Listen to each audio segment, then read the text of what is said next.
Assalamu alaikum, dear students. Dear students, lastly, we were dealing with the properties of metals.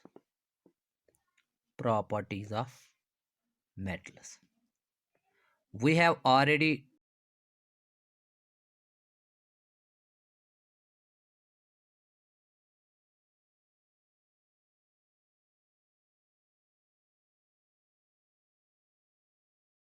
dealt with the physical properties of metals. Physical properties of metals means that we have dealt with the physical properties of metals. In this video, we will deal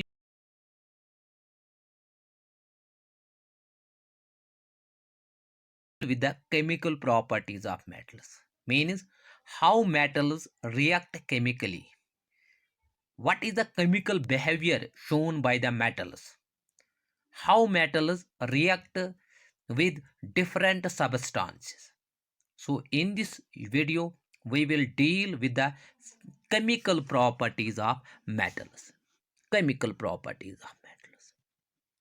And later on the basis of those chemical properties, we can distinguish metals from non-metals. Means metals and non-metals altogether show different chemical behavior or chemical properties.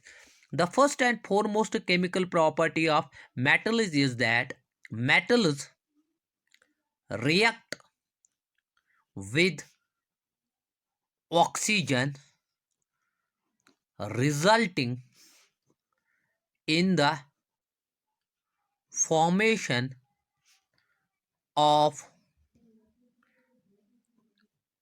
metallic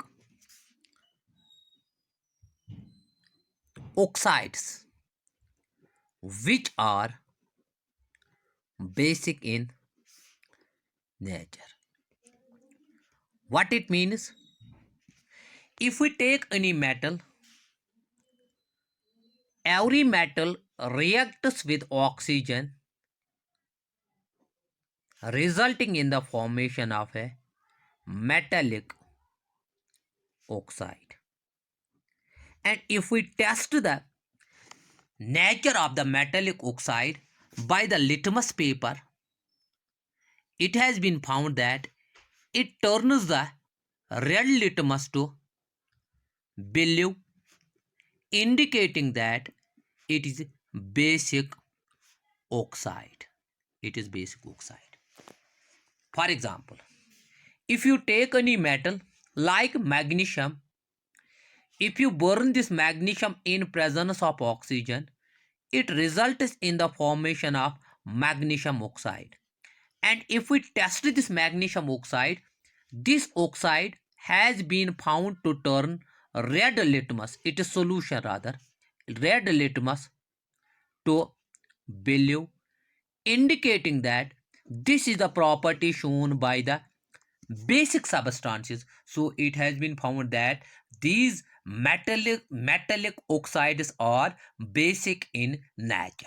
This is the first property. Later on we will deal how non-metals react with oxygen. They show altogether different behavior. Or in this chemical property we also deal with that these what we call as these metallic oxides are more correctly metals.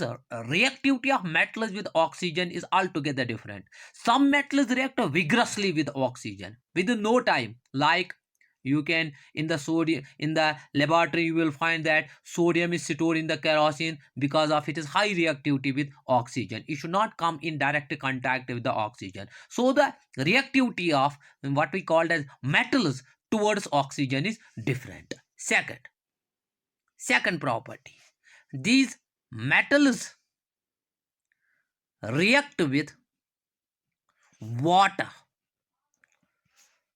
water resulting in the formation of hydroxides, or more correctly metal hydroxides.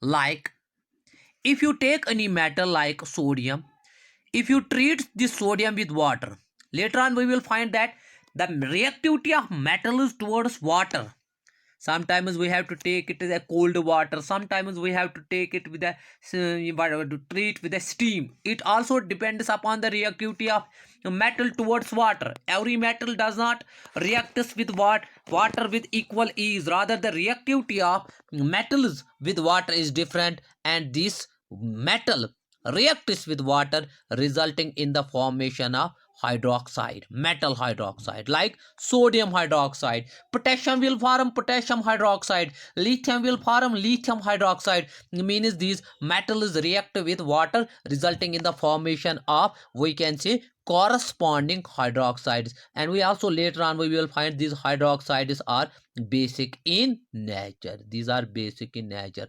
We will deal with this in acids and bases, which substance we call to be an acidic, or we call it to be a basic. Here we can say that any substance that has capability to give hydroxyl ions, OH negative ions, those substances are more correctly basic in nature. And in this property we can say that metal is reactive with water, resulting in the formation of metal hydroxides.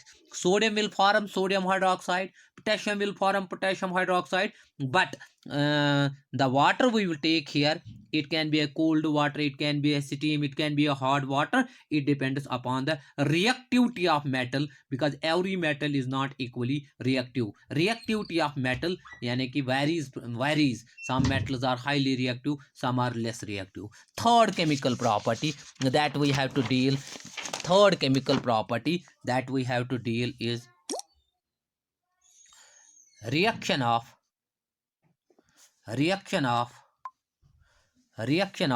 metals with dilute acids. Reaction of metals with dilute acids. Metal is reactive with dilute acids. This property we have already dealt in the unit first. Metal is reactive with dilute acids, resulting in the formation of metal salt with the liberation of hydrogen gas. Like if we take any metal like zinc, if we treat it on any dilute acid like H2SO4, sulfuric acid, it results in the formation of metal salt, zinc sulfate, and it liberates hydrogen gas. Even this liberation of hydrogen gas during this reaction can be detected. This liberation of hydrogen gas can be detected. By a popping sound. We can do this experiment in the laboratory. Popping sound, as it burns with a popping sound, because it extinguishes this hydrogen gas, extinguishes. It serves as a fuel, because it burns. Because it serves as a fuel and it burns. Means zinc reacts with sulfuric acid, resulting in the formation of zinc sulfate. With the we can do this what we call as experiment in the lab. We can take the zinc granules in dilute H2SO4. We can do this experiment in a closed condition, and what happens from this, through this nozzle, what liberates? H2 gas liberates. If we take a what we call as a burning match stick at the end of this nozzle, when is hydrogen gas comes, it catches fire. When it catches fire, it burns with a popping sound, because it extinguishes with a popping sound. Detection of this hydrogen gas means what we call as something which comes out through this nozzle and catches fire. It is nothing, it is hydrogen gas. It indicates that the reaction takes place between zinc and H2SO4, resulting in the formation of zinc salt with the liberation of H2 gas. Here we can say that